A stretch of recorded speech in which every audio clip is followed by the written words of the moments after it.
Hello, everyone, and welcome back to Kenny Conversation, brought to you by JEGS. And by the way, we're wearing the pink JEGS for the month of October. We're brought to you by JEGS, the leader in high-performance aftermarket car parts. And remember to go to jegs.com for everything you need to fix your vehicle up, and especially right now, truck parts and Jeep parts. There she is, my partner in crime. The great, and I call her great because she's such a badass, Kaitlyn Vincie. Kaitlyn, how you doing? I'm good, doing well. I'm so happy to see you. I've missed you. I don't get to see you like I used to, and so I'm really excited to be on your show. You know, it's so crazy that you and I worked side by side for all those years, and then of course I decided to peel out and come home. I see you show up on the big screen. So what's like? What's life like after a Kenny? Is it boring? Is everybody too serious now? It is boring. I will never forget the day you told me you were planning to no longer do TV. I was so sad because part of the fun of doing it every week is doing it with people you really like, right? And we were out on the road together doing race day, and it's not the same for sure. We really miss you. Well, listen, I was kind of joking, but I do miss you, and I do want to tell everybody. You said to me something that I do want to take another chance at answering you. You said, Kenny, do you miss us? And I said, no. And you went, what? What I meant is, yes, I miss you all. I miss the humans. Yes. And as you use the word humans, yes, I miss you all, but I just don't miss those conference calls and, being told what to do. Yeah, I get that. Yeah. Okay. We are going to start with a bang. Kenny Conversation is about celebrating the people. That's what we do here. We're going to celebrate you and talk about how you got to where you are and kind of follow your trail. But I don't want to be long-winded, but I want everybody to know this story, and then we'll back up and we'll start over. Yeah. Okay. So I was having dinner with our boss, Scott Ackerson, in Indianapolis. Yep. And he was our boss. Now, remember, Scott Ackerson, he started NFL Today with Terry Bradshaw, Howie Long. This is a big wig. He was our boss. Mm-hmm. And the lady you're looking at right now, Kaitlyn Vincie, she was still trying to make it. And you were in that restaurant. You were working for Speed as one of the girls on the show, throwing out items, keeping the music going. Mm-hmm. But at this time, you had not been on big time TV. You walked up to him right in front of me with your back straight, and you said, I want to be on national TV. Caught me off guard. He looked at you and said, what makes you think you're good enough to be on TV? And you said something. You sent him your tapes from your days at Langley Speedway? Sure did. And he hired me the next day. Which is crazy. Like, I love when we recap that story because it is kind of interesting how it all worked out, So I just want to comment on that, and then let's go back. That was an unbelievable moment in my life because it was one of the first times I believe in my life where I watched somebody get on national TV. Now, listen, when I say national, means you're in Mexico and you can see you. There you are. Worldly. Because that's not NASCAR race day was not a little show. It was big. And we had great views. We were second in views, only to the Cup Series. So, was that life-changing for you? It was. I still have the voicemail on my phone from when he called me the next day to say he wanted to talk to me in person. And it was to basically be like, look, I'm going to put you on TV as a reporter for Race Hub. I obviously had been working in local racing as a reporter for years out of school. So I'd had a demo tape that I had made. It was low budget, $100 a weekend work, but it still was experience on camera talking about racing.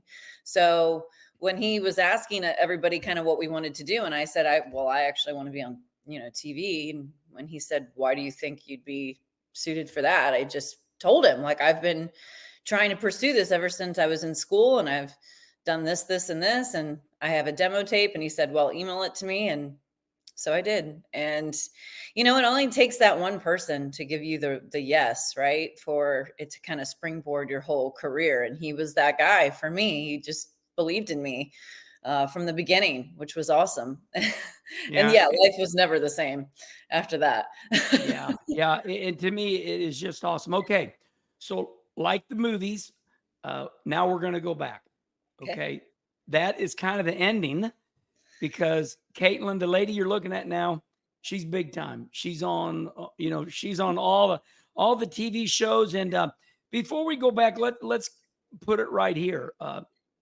Last night I went to the movie theater, and there was this huge TV screen before you go into the movie theater, and FS1 was on, and there you were. Your face filled up the whole damn screen.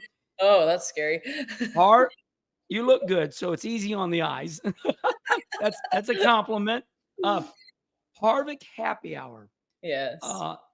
For me, caught me by surprise. I think it's a really good. Started out as a podcast. That's what you are doing now, and more. But tell me about Harvick Happy Hour right now on FS1. Yeah, it's been awesome. Working with Kevin, he is such a professional. He's very prepared. He always has a lot of good opinions. You can tell he's super invested, obviously, in the sport still, and having conversations with people all the time to have, current information. He just drove these cars. So all of that insight is very current that he has on the driving side of things. And it just kind of came together. I had no idea that we were even going to really be doing this. At the beginning of the year, they called me in for some meetings and different things to talk to me about it. We did sort of a screen test, all of us together, myself, Kevin, and Mamba, Dylan Smith, the other guy on the show. And they were very happy with the initial screen test and the chemistry and the flow. So then it just started moving 100 miles an hour. As the graphics packages were built, the set was built, everything was done.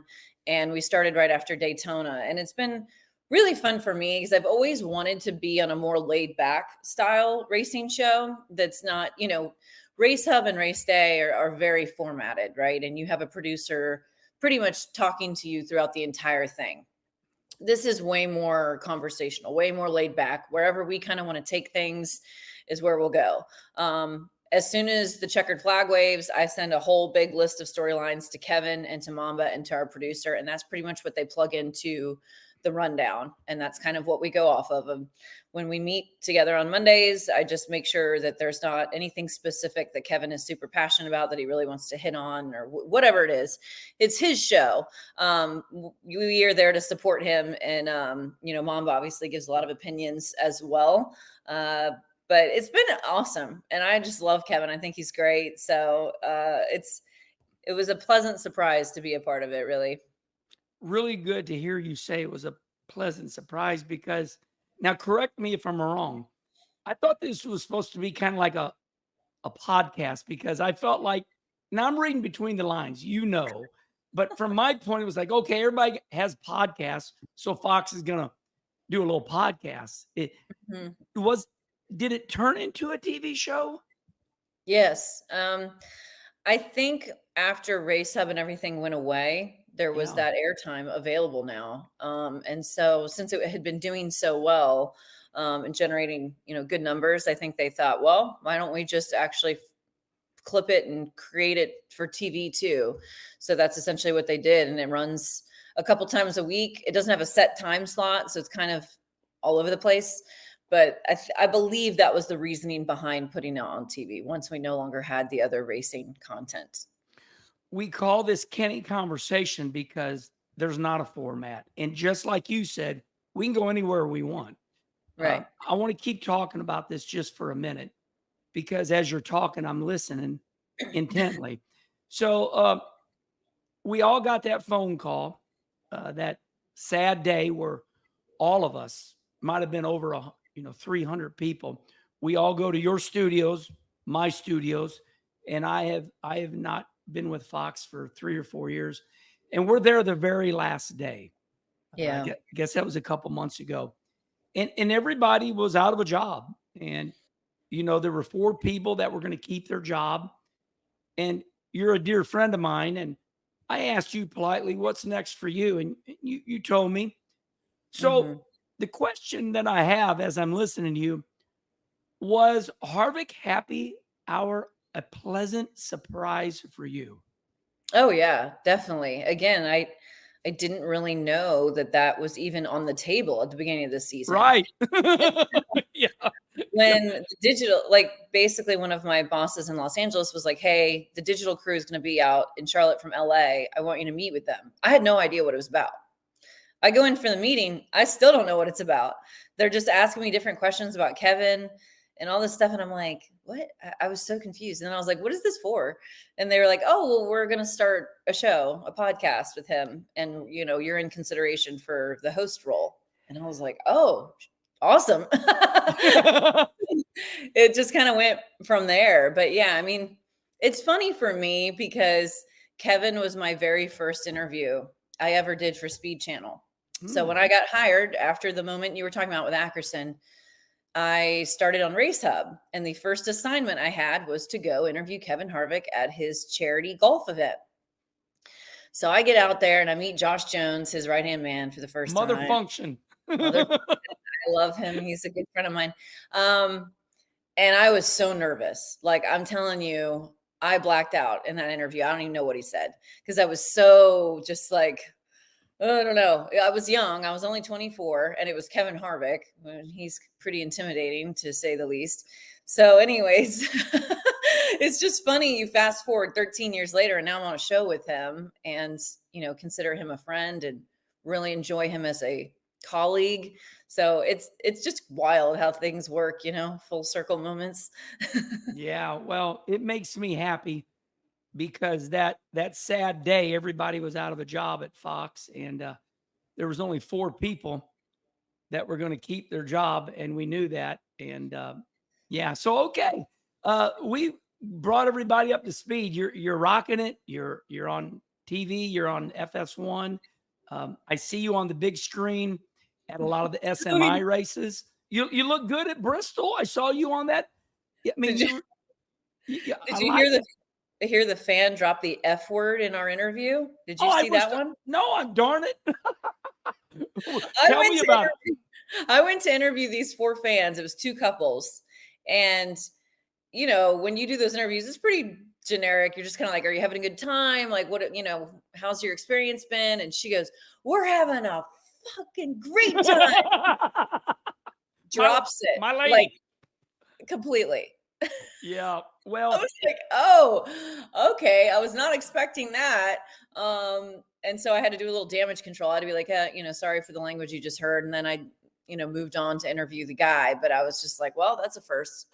and you and I doing network TV, they teach us that as soon as somebody cusses you have to apologize for them. Yes.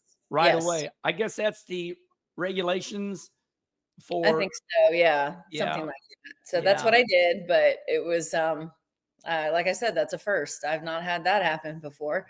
I study things. I'm a people watcher, and now that we're removed from the race, they told me that they sold 90,000 tickets. So when I was watching you on the big screen at Bristol, I'm thinking there's 90,000 people here watching her on that screen, and that sometimes shows don't get 90,000 viewers. Although one might consider, oh, this is a small gig. I don't think it was. I think that's a very important gig. One thing I really liked, I just want to comment on this, and it struck me on. That's the reason I texted you, is you were happy. You were different from your network. You were happy and you were engaging. I like that. Was it fun? I had a great time, and it is a different type of television or on camera work. You know what I mean? Like, network stuff is obviously more controlled. When you're hosting, you kind of have this persona you need to portray of like authoritative. I'm in control of this show. when you're doing stuff with fans and you're out in like the experience and the whole mix of it, it's just you're going to present it differently than you would in a controlled studio. And so I like doing things like that because it challenges me to tap into different parts of my, on camera abilities. Right. Yeah. So when Bristol asked me to do it, it was immediately like, yes, of course, because it's one of my favorite tracks to go to as well. And I think the team there is really awesome. So I also love Jose Castillo. So I knew he was going to be my co-host. And yeah, it was a really enjoyable weekend. It was a lot of work because there were all 4 series were there. So we had like 14-hour days, but it was fun. It's always fun going there. Yeah. And they love you, Kaitlyn. Bristol Motor Speedway loves you. You've been doing a lot of different things for them for the last 3-4 years. And I see it. So you're never going to be out of a job, even though we had that scare at Fox.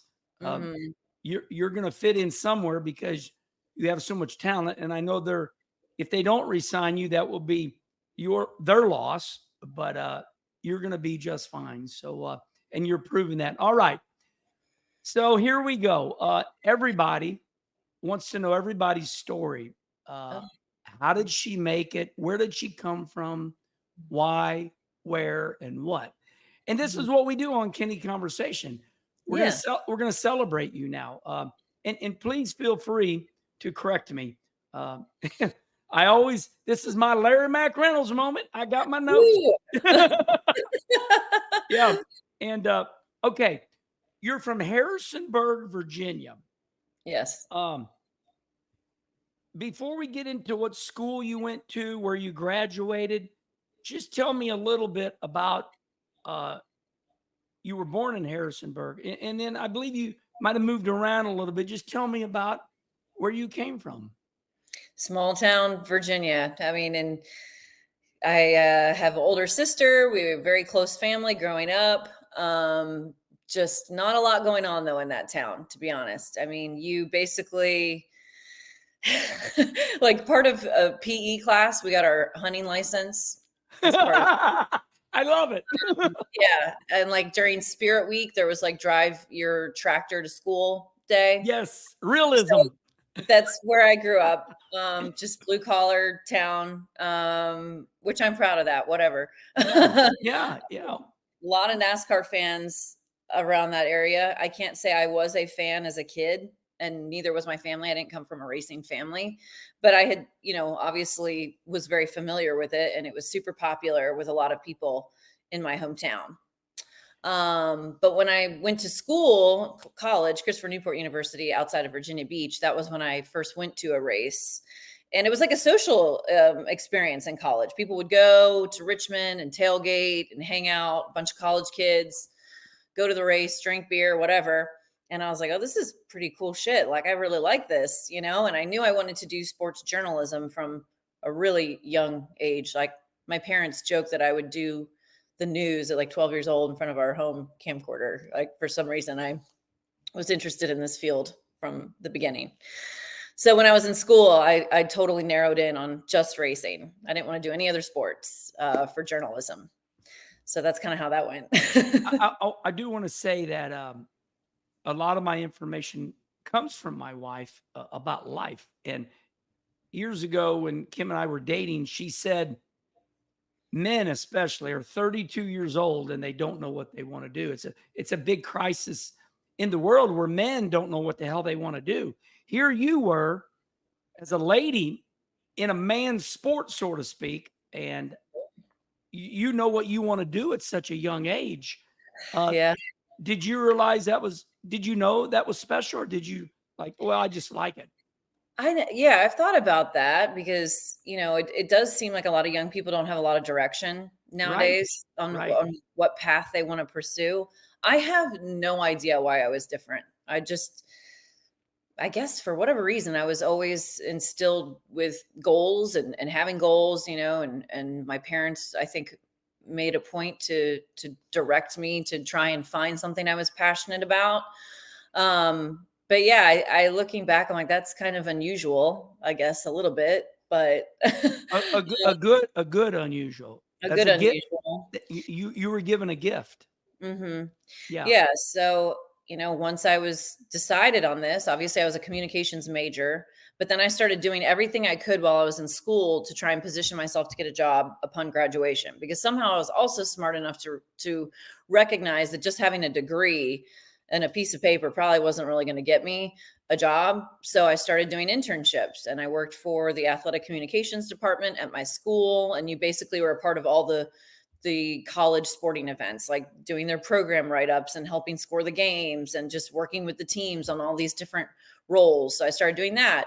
Then I started interning at a local news station, and my shift started at like 5 in the morning. So I'd have to get up at 3:30 to get ready for the day, to drive down. WSKY. Yeah. I love Yeah. it. So I was doing that, and I mean, doing 21 credit hours in tandem with all this stuff.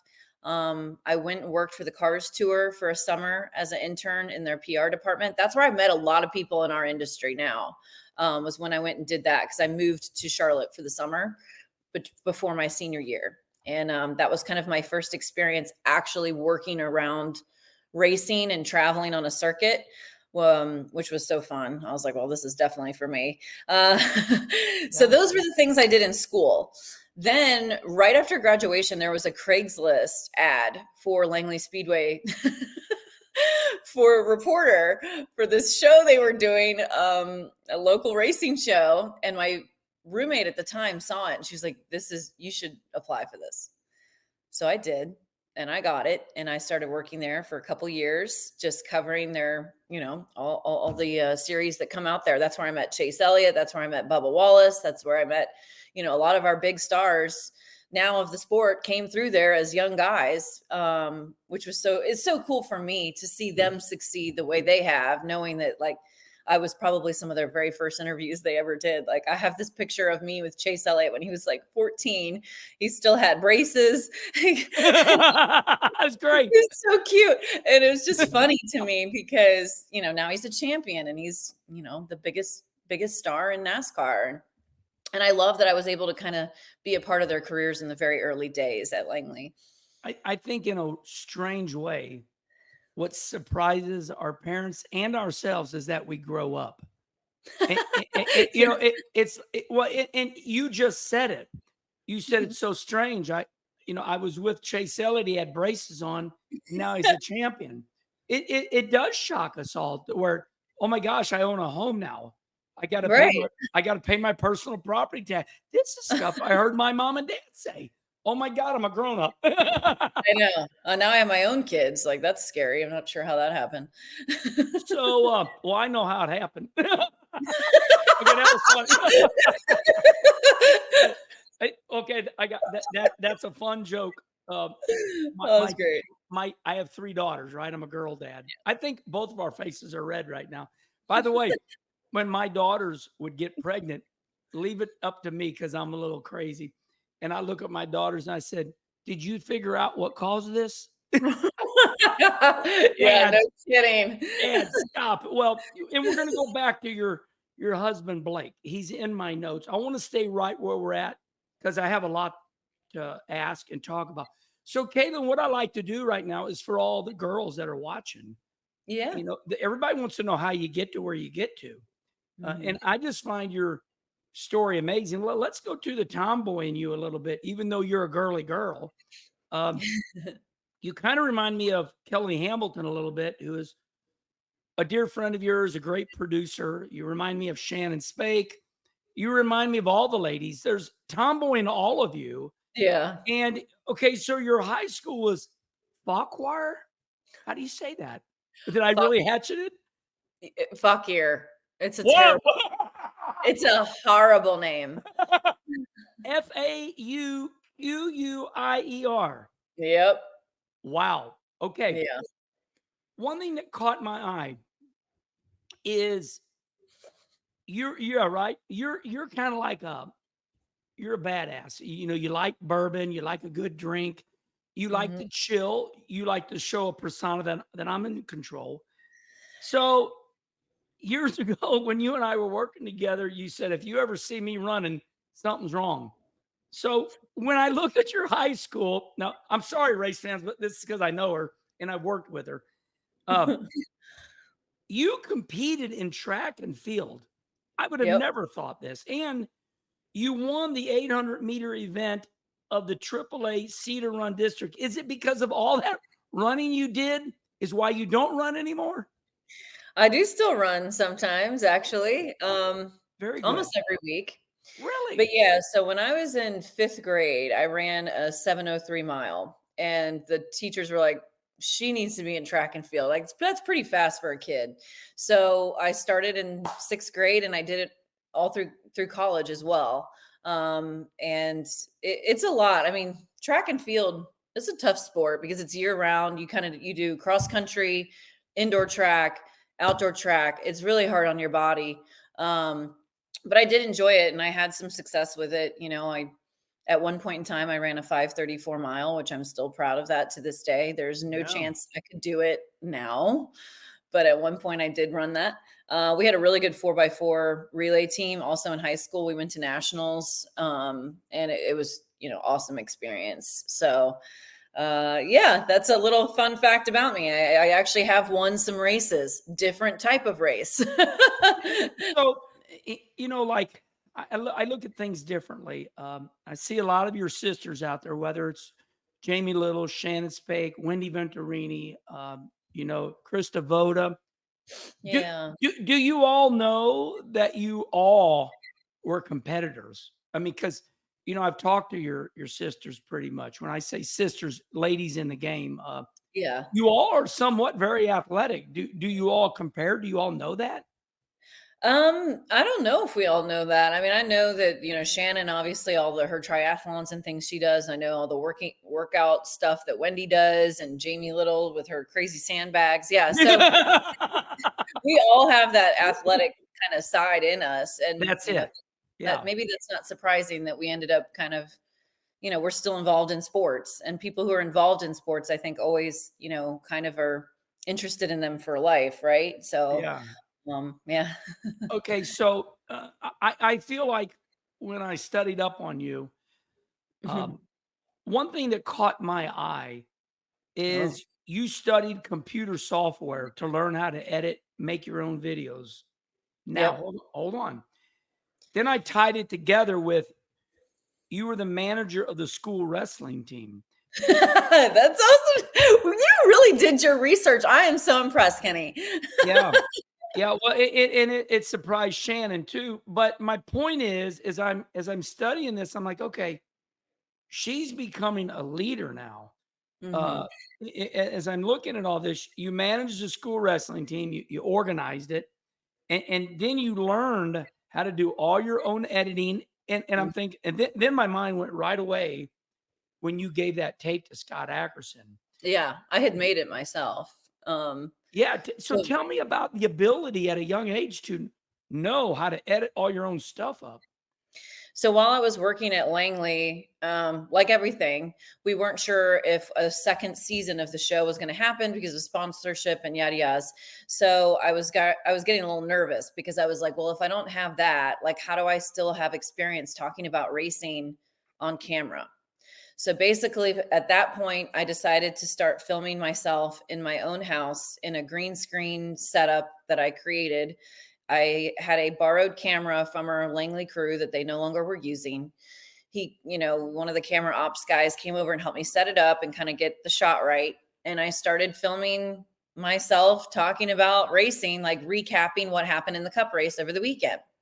So then I taught myself the software on how to edit it and put the green screen background in there, and just was uploading them to YouTube and promoting them on social media, and just trying to get them in front of people. Well, turns out NASCAR Illustrated at the time, their website was seendaily.com. I don't know if you remember that. Oh yeah, Uh, I read that. they saw them and decided to start using them on their website.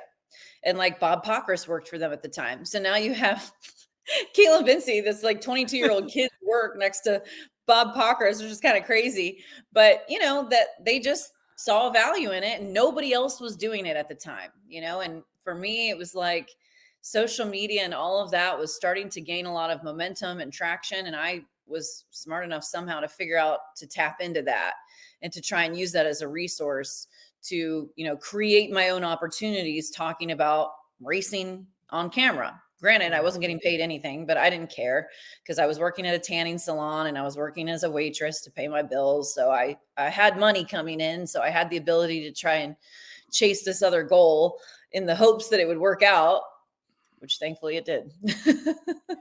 I think you'd be a good poker player because the whole time I worked with you, you kept all your stuff to yourself.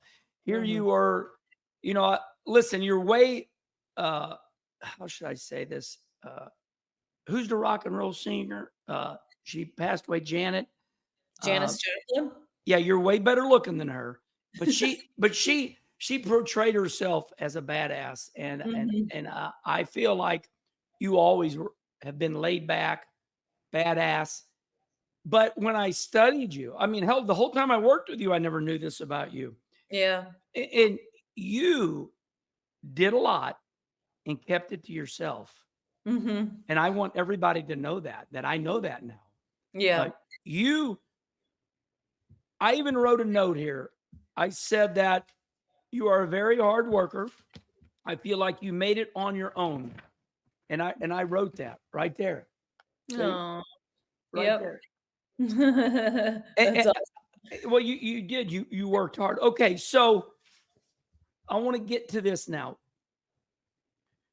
You told us why, and you get to Langley Speedway. Now you got a racetrack. Yep. Okay. And you start the video blogs. You told us all that just now. How does this stuff end up on local WSKY? I don't know. Honestly, that was a local TV channel in the area. That's big though. I don't know if do you know the Godovics, Brandon Godovic, the racer? Not really. He's been around the industry for a while. His father was the one who started the show. He was funding it, and his son was kind of the star of it, if you will. He was That's okay. One of the main people that I would interview for it. So the Godovic family actually started that show. And then the second year we did it, it kind of opened up to covering all of the different racers who were out at Langley. But yeah, looking back, I'm like, that's so interesting that even happened. But it was a great opportunity for me. I mean, that also changed my life because if I hadn't done all that and had that experience at the track to put on my demo reel, I'm not sure I would have it wouldn't have been the same. Right. You might not have had all that to show Scott Ackerson. I read a book on Aerosmith and Steven Tyler, the lead singer, and the guitarist Perry. They would argue, and Steven would look at him and say, "Man, this is part of the journey." And that was so heavy for me because sometimes we're doing things and we might not want to be there, but this is part of the journey. Yeah. It seemed like that was your road to where you're going to. And I wanted to lay this out for all these young girls to understand that early in your life, you might not be where you want to be, but this is a place you need to be. This is the road you're on. Right. And I mean, I don't feel like, good things never come easily. I'm really proud of the fact that I had to work at the grassroots level of racing, that I didn't make a lot of money, that I had to do a lot of things on my own. I'm proud of that fact because now that I've made it to the network level, I mean, it's obviously night and day different in terms of the production and what you're doing, but you really appreciate it when you've had to do all that other stuff. There's never a day that goes by when I drive into Fox Sports and I don't feel super fortunate to be there and to be doing this job because, that was all I wanted was to reach that stage. And, it was hard to get there. It probably happened quicker than, is traditional because I was only 24 when I did get hired. So that part did happen quickly, but I had been, working since I was a teenager to reach this goal. I mean, I wrote a NASCAR column for my school paper in college too. Like I was doing all these other things at a much younger age, which is why it didn't feel like to me that it was so quickly happening because I had been, kind of going after it for a while. You know, something I'm thinking about right now is all the ladies want to go to the NFL sidelines and maybe get a total of 1 minute for the whole damn game. And that always shocked me because Yeah. when I watch a football game, you know, they can. I mean, I know the NFL is the biggest of bigs. I get that, Mhm. but you went straight to racing. Yeah. You didn't. Did you try to go to the NFL? Because it seems like that's all the ladies do. NFL. Nope. That's Once I awesome. went to a race and Yeah. then I went to another one and I had a pit pass, I was dead set on it. I just I thought it was incredible. And I also knew nothing about it. So in my head, I was like, this is going to be a huge challenge. You didn't grow Yeah. up in a racing family. Your dad's not a crew chief. You have no experience in this sport. So you're going to have to learn everything from the ground up. And if you can do that, you will really achieve something because you don't know shit about this sport. So Right. that's exactly what I did. All right. So moving forward, you graduated from Christopher Newport University. So you're kicking ass in school, you're running, you're winning, you're doing everything. And it seems like it almost, when I look at your story, it almost looks like high school is college to you. It seems that you liked high school. Or did you like high school or not? I You did did. not like high school. I have not been back there since I left. Well, I would never go back with a name like that. Fuck that. I'm like, change your name and I'll be back. At, Yeah. at least name it Fuck School. Not Yeah, right. yeah. You know, Charlie will beat that out. Okay, so that's crazy. It really is. Okay, so you graduate in 2010 from Christopher Newport University. I Mhm. like this. You graduated in 2010 with a bachelor degree in communication. Yes. I never knew there was such a class because I knew I never went to college, but tell me about communications. What is that study like? What are you studying? Well, that if you wanted to do journalism, that was the declared major you had to go in. Oh, okay. So yeah, and there was a lot of courses that I had to take that don't pertain at all to what I'm doing now. But that was just the one you would go with if you wanted to pursue journalism and things like that. So I want to make a 180 right now, hoping she listens to this. Your other sister, Kelly Hamilton, Mhm. who I worked with Kelly, and she made me better. She pissed me off a little bit because she was so direct with me. But later on, I realized she's from Philly and she's awesome. But now she's a big time producer. She always was. So Yeah. so Kelly, I know you've always been awesome. Um, but because in your early days, you learn how to edit things. Mhm. Did that give you and Kelly conversation? And she was an athlete. So Yeah. it's like Kelly was an athlete, she's into production, you were an athlete, you were learning to edit things. Does that give you guys conversation?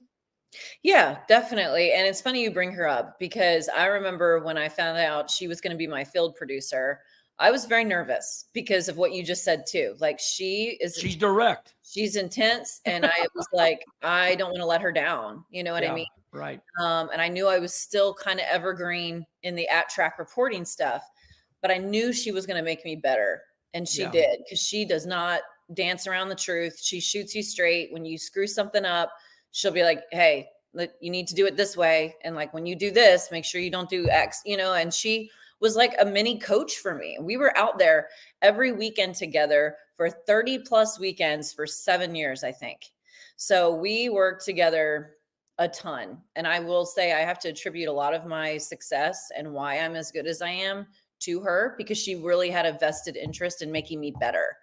And the bar was very high, like she'd been at ESPN all those years. She'd worked with a lot of great on camera talent. And so she was huge for my career. And we're Yeah. still, very close to this day. Yeah. Yeah. It was funny because I had already had a successful TV career and my bosses watched me interview some people and they're like, we didn't know Kenny Wallace could interview people. So now they put me out to like interview people. I'm like, I don't interview people, but so they'd throw to me live and I'd screw it up and I'd look over her and she'd go, And I'm like, oh man. But Oh man. later on, I realized, okay, she's from Philly. That's the way they grow up in Philly. And Mhm. I learned to love her. And Kelly, you're a badass. So yeah, well, I just wanted to give her a shout out because I Yeah. started as we're talking, I'm starting to realize you mirror each other. Athleticism, Mhm. production, things of that nature. Okay, so we're moving on now. Now, Okay. We're moving. now the kids know how you got to where you're at. We told them Yes, everything, we sure and did. you're just like everybody else, and you worked your ass off. Okay, so Chicago, the street course race, Mhm. you became a national superstar because your husband is Alex Bowman's crew chief, Yes. uh, Blake Harris. Mhm. Uh, and somebody caught this beautiful moment where it was a big moment in you and your husband's life where, you know, it seems like you had to shelter your relationship because you wanted to stay so professional. But finally, the small moment in time, people are clicking away, and there you are, kind of almost crying, but hugging your husband because Mhm. he's Alex Bowman's crew chief and he won. First race, yep. Yeah, and when I met him, that was 9 years, this is our ninth season together. And he was a mechanic on the 78 car chief, obviously, Yep. wearing a Furniture Road t-shirt. Um, super talented, obviously, right out of the gate. That was when that team was really starting to come along. They hadn't won all those races yet, but they were definitely putting themselves on the map. That was when we met. And so it's been crazy to watch his career, and how it has gone because, the 78 team went through their dominance, won a championship. The team shuts down. They all get absorbed by Joe Gibbs Racing, kind of starting over, rebuilding with the 19 car and MTJ. Then he leaves Joe Gibbs Racing for opportunity as a crew chief for Michael McDowell, front row. So that was, interesting to watch that happen. Had success there, got hired at Hendrick. Alex gets hurt. All the crew chiefs get suspended for 4 weeks. Like it was all these things, right? That I've had a front row seat to watching. So you've watched this person try and try and try to reach this goal. And it was so neat to be able to witness it in person. I always told myself, I was like, if he's going to win a race, please let it be one that I'm at so that I can see this in person. And so, when they first crossed the checker, I went up on the pit box to see him, and we had like a very private moment then. And then obviously I interviewed him for the screens, and that's where all the other videos kind of came from. But yeah, it was really rewarding for me to be able to see it in person and know all the work he's had to put into it, because that is a really hard job. And I mean, those guys, they don't have days off. They work all the time. And I don't think people realize just how much the crew chiefs have to put into this to be successful. I see a lot of you're not on social media a lot, but when you are in the past years, I see this proud wife. Every once in a while, you'll get your shot in. You'll remind people how hard these road guys got it. Oh yeah. And I see you type that. Uh, and I know, and I guess it's just my brother Rusty. That was me. Not Mhm. 905 NASCAR races. I would break out in welts, Mhm. because I was worried that I was going to be the one living under a bridge in a cardboard box. Um, how did you deal with Blake when you guys would finally lay your head down on a pillow at night? And did he ever talk to you? Did he ever become, I'm not saying weak, but did he ever become vulnerable? Did he ever lay in bed and go, "Oh, Kaitlyn, I don't know what the hell"? Or did you ever have any of those talks? Oh yeah. I mean, this sport, like I said, is really hard, I think, and again, now that he's reached the crew chief level at the top team in the sport, the pressure is very high, and the first year obviously was tough there because of, like I said, the suspension. Yeah. They got, the points penalty. Then his driver got hurt, which was, horrible. So it didn't go as he had hoped year one. So now in year 2, they got the win. Their playoffs have been exceptional so far, which is huge, but you just can't slow down. Like, you don't ever have an opportunity to really unplug from that job. And I mean, we've had many, many, many conversations about it, because Yep. it's a huge strain on a relationship too, I will say, because you're like ships in the night. You never see each other hardly. They're always at work, or they're traveling, or whatever it is, so you couple that in with having 2 small kids, and my career being what it is and his career being what it is. It's like, it takes a lot to manage it. And I have found that to be pretty tough, but it's just part of it. Yeah. I always say my wife, Kim, is she's the godmother of all of you. I watched her go through it before you all go through it. So I wanted to bring that up because, I'm not embarrassed, but boy, that's a time in my life, as you can see me looking off. I don't want anybody to go through. Mhm. As Father John said, when Kim was Catholic, I'm Lutheran, and everybody's heard this story before. When we got married, Father John said, "What are you going to do, Kenny?" And I said, "Oh, I'm going to be a race car driver." And he looked at me square in the eyes. He said, "Oh, young man, be Yeah. careful. Competition will kill you."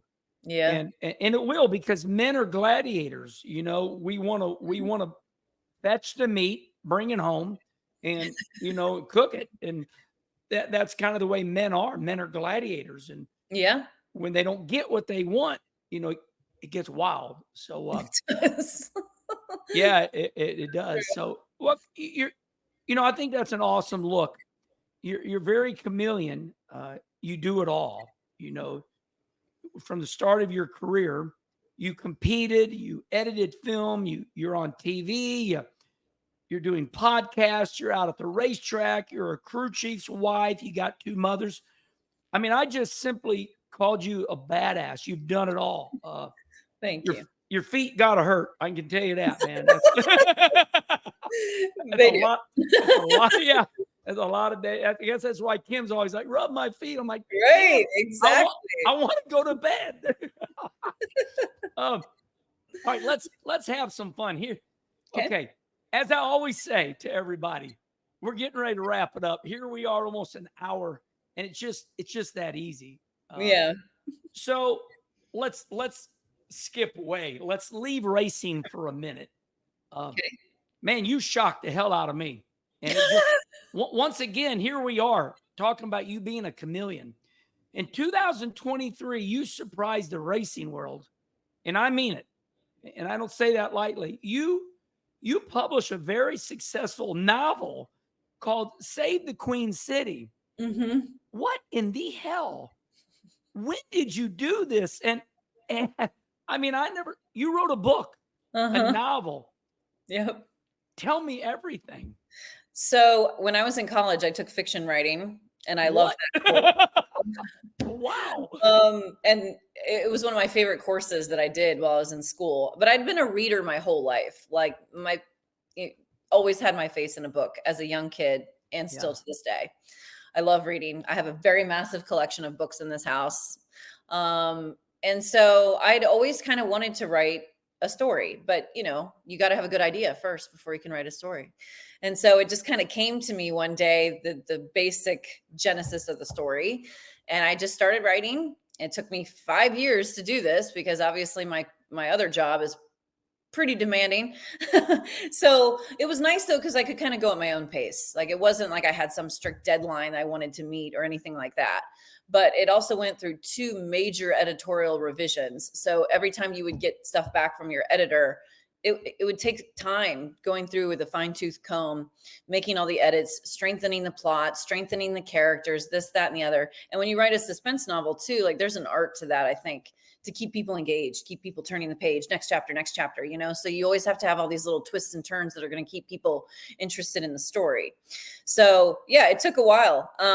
But I am super proud of that. That was such a fun time when I got to launch it, and to see all the people reading it, and the amount of people in the industry who posted it or read it, and people still come up to me and say, "Hey, I loved your book," or whatever, so I may write another one, but I haven't decided yet.